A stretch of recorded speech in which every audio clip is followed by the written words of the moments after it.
Hello, I'm Pastor Len Smith, one of the ministers here at Shepherd's Heart Fellowship in Osceola, Indiana. Today, I'm starting a new series that I'm calling The Grieving Process. And some of what I'm going to share comes from a booklet that I acquired some years ago from Brookline Health Services near Hagerstown, Maryland, when I was pastoring in the state of Maryland.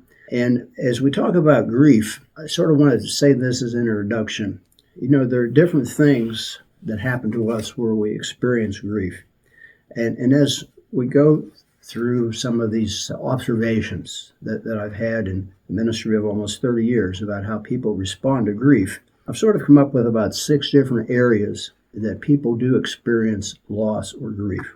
Some people have financial reversals in their lives, and that causes a lot of grief for them. And also, as people get older or even younger, sometimes there's a loss of health that we take advantage of. And of course, some people do lose their homes through no fault of their own, and that causes a lot of grief and loss. Job loss. There are people who do an excellent job. Here in northern Indiana, most recently, there was a factory that closed. I don't know how many people were laid off. Nobody had a clue it was going to happen. And all of a sudden, people don't have a job.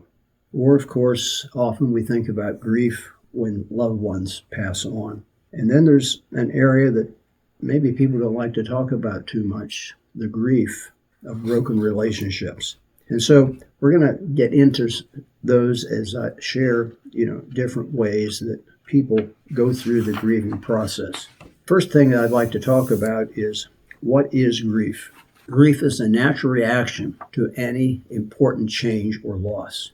And grief, I want you to listen to this, is a healthy human response to situations such as the death of a loved one, separation or divorce, a miscarriage, an injury or disability, the loss of a job, the loss of property, or even the loss of a pet.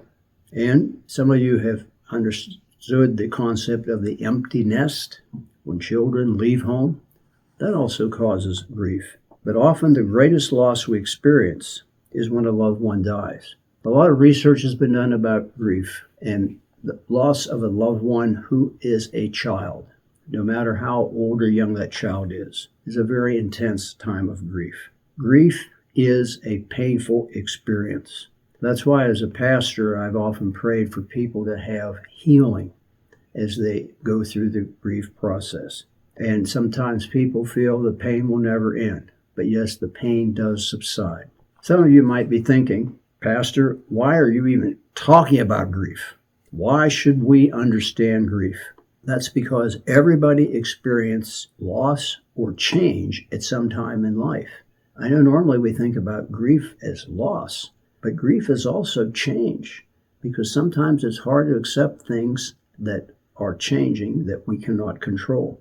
Understanding grief can help us face reality, deal with the feelings. And grief, it stirs up all kinds of feelings of fear, loneliness, despair, and even helplessness. And why should we understand grief? Because grief can help us recover and grow to be stronger people. We can accept our loss and begin to live happy, fulfilled lives again. And remember, grief is a part of the healing process. I encourage you to watch other videos we'll have on the grieving process in the future. And if you do not have a church home, I invite you to come to Shepherd's Heart Fellowship in Osceola, worship with us at 10 a.m., attend a Sunday evening Bible study with us at 5 o'clock, or even join us for our prayer meeting at 6 p.m. on Sunday evenings. Please stay tuned. Again, thank you for listening.